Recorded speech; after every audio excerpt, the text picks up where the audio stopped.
Oh jamaah. Alhamdulillah. Alhamdulillahirrahmanirrahim. Balik lagi di Islam itu Indah ya. Saya akan memenuhi janji saya kepada jamaah untuk membacakan lagi pertanyaan-pertanyaan masuk yang ada di sosial media Islam itu Indah. Kalau gitu langsung aja kita masuk ke segmen Tanya Dong Ustadz. Kami semua tanya dong Ustadz. Oke langsung aja kita bacakan lagi ya pertanyaannya dari Instagram dari @andriaja74. Assalamualaikum Ustadz. Suami saya meninggal dunia karena kecelakaan dan umur suami saya masih sangat muda, masih 25 tahun. Innalillahi wa inna ilaihi rajiun. Saya menikah baru 3 tahun dan punya anak umur setahun lebih. Jadi kadang saya merasa terlalu cepat suami saya meninggalkan kita semua. Saya sangat sedih sebelum sempat minta maaf dan terima kasih pada almarhum. Saya menyesal apa saya berdosa karena saya selalu menyesali dan selalu mengingat almarhum setiap saat. Dan bagaimana caranya agar kita mendapat hikmah dari semua ini? Coba kita minta Ustaz Syam yang jawab. Silakan Ustaz Syam. Yang pertama hikmahnya barulah terasa ketika sudah tidak ada. Barulah penyesalan itu akan ada. Maka subhanallah kalau sudah tiada. Maka yang pertama yang bisa dilakukan yakni mendoakannya. Mendoakannya dalam bentuk apa? Dalam bentuk apapun itu. Allahumma gfir lahu warhamhu wa'afihi wa'fu anhu. Ya Allah ampuni dosanya suamiku. Ya Allah saya sudah ikhlas ridha. Maafkan semua dosanya kepada saya. Kezalimannya kepada saya ya Allah. Insya Allah saya sudah rela ya Allah. Saya sudah ridha, maka engkau ampuni jugalah suamiku ya Allah. Warhamhu, sayangi dia ya Allah, karena semasa hidupnya dia sangat sayang kepadaku dan anakku ya Allah. Ya, wa'afihi wa'fu anhu ya Allah, ampuni segala dosanya, maafkan dia ya Allah. Nah itu bentuk yang pertama, doakan. Kemudian yang kedua, boleh kita bersedekah atas namanya. Boleh, tadi diajarkan oleh guru kita Ustadz Hilman bahwasanya ada wakaf Al-Quran, itu boleh. Setiap kita berangkat umroh biasanya itu ada di Madinah, itu dari percetakan Al-Quran, kita beli Quran, lalu ditaruh di masjid, itu boleh atas nama almarhum suami kita. Untuk apa? Untuk pahalanya mengalir setiap orang yang membuka Al-Quran tersebut. Banyak sedekah-sedekah jariah, wakaf-wakaf jariah yang insya Allah bisa mengalir pahalanya untuk yang namanya almarhum suami. Yang ketiga, mengambil hikmahnya dengan cara apa? Dengan cara bahwasanya inna lillahi wa inna ilaihi raji'un. Semuanya itu milik Allah. Jangan terlalu merasa memiliki karena semuanya dari Allah dan akan kembali kepada Allah. Jika suami saja bisa kembali, Betul. jika diri kita saja bisa kembali, apalagi suami kita bisa kembali juga kepada Allah. Terima kasih banyak Ustadz Syam. Nah ini saya sebelum saya bacakan lagi yang berikutnya saya mau tanya sama Ustadz Maulana. Ustadz Maulana nanti kalau jadi mertua kepo nggak kira-kira? Kayaknya kepo sih. Oh ya udah kalau gitu pas lah saya bacain kalau gitu nih ya. Dari Instagram hamba Allah nih ya. Ada pertanyaan, Assalamualaikum Ustadz. Apakah mempunyai mertua yang kepo dan suka mencampuri urusan rumah tangga itu termasuk musibah? Bukan berkah Ustadz. Setiap ada masalah mertua saya selalu ikut campur sampai-sampai saya disuruh pisah sama suami. Saya dianggap menantu nggak tahu diri karena nggak dengar omongan mertua. Padahal suami saya aja nggak keberatan kalau dapat masukan dari saya. Apakah saya harus menuruti kata mertua untuk pisah sama suami Ustadz? Nah ini calon mertua kepo yang jawab. Silakan Ustadz Maulana. Kepo yang baik lah. Kepo kalau anak saya nggak punya uang. Menyikapi mertua yang kepo, yang suka ikut campur dalam rumah tangga, mohon izin saya harus sampaikan. Jadikan bentuk bimbingan. Kekepoannya mertua itu sebagai bimbingan dan pembelajaran. Jadi jangan berburuk sangka. Mertua itu ikut campur, mungkin dia mau bantu kita. Dan yang perlu dicamkan, memang sebaiknya kita hidup mandiri kalau tidak mau dikepoin. Bagaimana tidak dikepoin satu rumah? Udah pagi belum bangun. Mertua sudah nyapu, mertua udah masak, dia masih tidur. Suaminya belum dikasih bikinin kopi, belum ada sarapan. Udah numpang lagi gitu, pasti gitu kan. Apalagi orang tua itu mohon izin saya sampaikan. Kita kepada orang tua harus berlaku adil. Orang tua seperti itu karena orang tua kan sudah jadi 4. Mertua dan orang tua. Dan tindakan yang harus kita lakukan ketika mertua sudah ikut campur. Lakukan tindakan pertama, jangan dibalas dengan kejahatan. Balaslah dia dengan kebaikan. Yang kemudian cepat-cepat pisah rumah. Pisah rumah, jangan tinggal di rumah yang sama. Sasam udah pindah rumah kan? Insya Allah. Dari awal ya? Dari awal. Baguslah itu.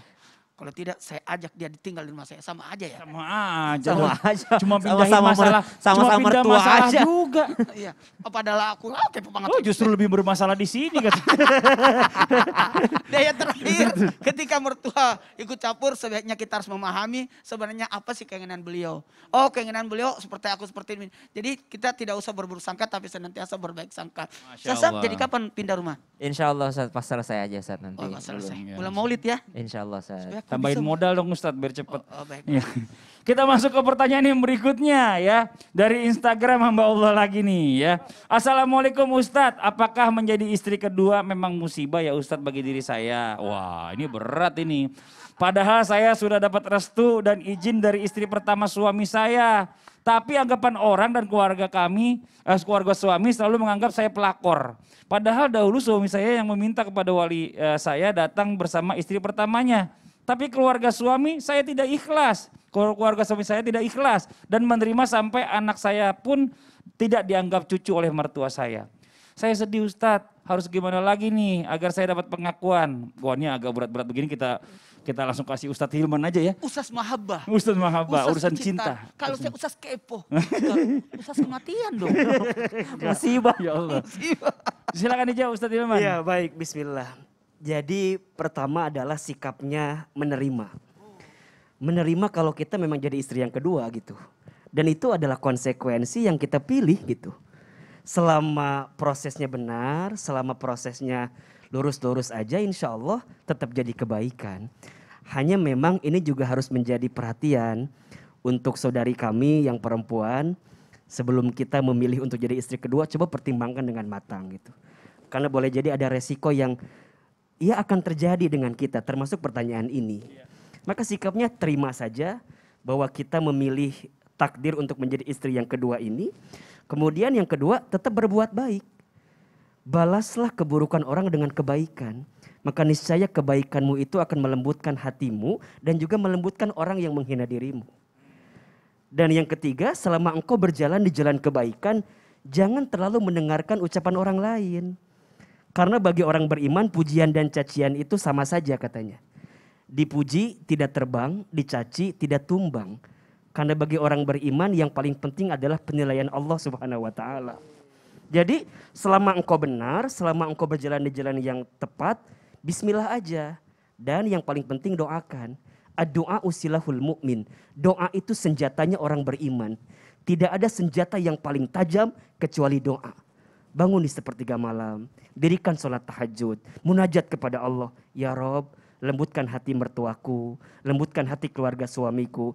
Mudah-mudahan ini bisa melembutkan hati kita dan meneguhkan kita pada pendirian yang baik di hadapan Allah Subhanahu wa taala. Amin. Jadi kalau bisa sih memang buat para wanita nggak usah lah ya berbondong-bondong memperebutkan gimana cara jadi istri kedua, nggak usah. Karena banyak masalahnya. Masih banyak duren-duren di depan kita ini tuh. Contohnya Ustadz Maulana Duda keren ya kan. Luar biasa. Saya lagi. Nggak punya masalah ini alhamdulillah insya Allah. Dan terima kasih banyak buat semua yang sudah mengirimkan pertanyaan ya. Dan alhamdulillah mudah-mudahan tadi jawaban dari guru-guru kita bisa memuaskan hati. Yang belum dijawab-jawab berkecil hati. Insya Allah nanti akan dijadikan tema atau mungkin subtema dari Islam itu indah ini. Dan sekarang waktunya kita mengangkat kedua tangan kita berdoa bersama ya. Mudah-mudahan Allah berikan selalu kemudahan buat kita, keluasan rizki. Dan ini diaminkan oleh jutaan orang, insya Allah doa kita segera diijabah. Silakan dipimpin guru kita Ustaz Syam. Tafadhol Ustaz Syam. Tabi mohon izin guru-guru. Bismillahirrahmanirrahim. Alhamdulillahi rabbil alamin. Allahumma salli ala sayyidina Muhammad wa ala alihi wa sahbihi wa sallim. نعوذ بكلمات الله التامات من كل شيطان وهامة ومن كل عين لامة بسم الله الذي لا يضر مع اسمه شيء في الأرض ولا في السماء وهو السميع العليم اللهم اجعلنا من أهل القرآن وأهل سنة نبيك محمد صلى الله عليه وسلم ربنا تقبل منا إنك أنت السميع العليم وتب علينا إنك أنت التواب الرحيم اللهم أجرنا في مصيبتنا واخلف عليها خيرا منها Ya Allah, sabarkan kami, kuatkan kami atas musibah yang menimpa kami. Ya Allah, ya Rahman, dan gantikan apa yang Engkau ambil dengan sesuatu yang lebih baik darinya. Ya Allah, Rabbana afrigh alaina sabran wa tawaffana muslimin. Ya Allah, penuhi hati kami dengan kesabaran. Wa tawaffana muslimin wa alhiqna bis salihin, dan wafatkan kami bersama dengan orang-orang yang saleh.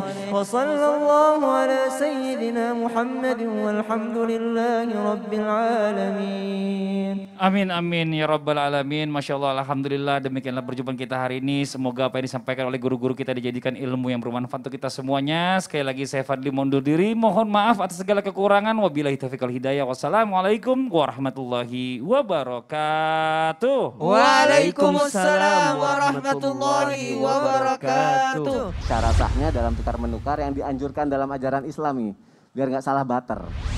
Barter yang dianjurkan dalam Islam adalah yang pertama agit, orang yang berakad.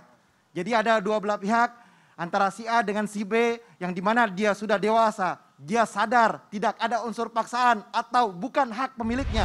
Emas yang lama, misal emasnya 50.000, ditukar dengan emas yang baru dengan gram yang sama 10 gram, tapi ada tambahan.